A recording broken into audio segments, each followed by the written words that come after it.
کرزی طالبانو ته نجونې زده کړو ته پرېږدئ چې رښتینې خپلواکۍ ته ورسیږو. سلام، ستړي مشئ، پام وکړئ د نورې تازه او مهم خبر ته.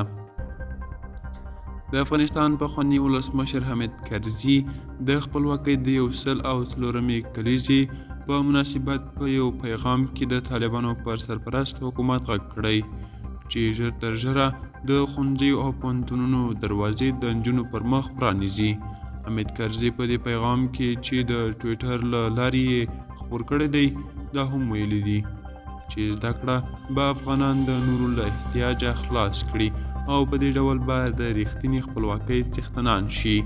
طالبانو 2 کاله مخکې د کابل له نیولو وروسته تر 6م ټولګي ورپورته د نجونو ښوونځي بند کړل او له شاوخوا 8 میاشتو راهیسې د پوهنتونونو دروازې هم د ښځو او نجونو پر مخ تړلې دي.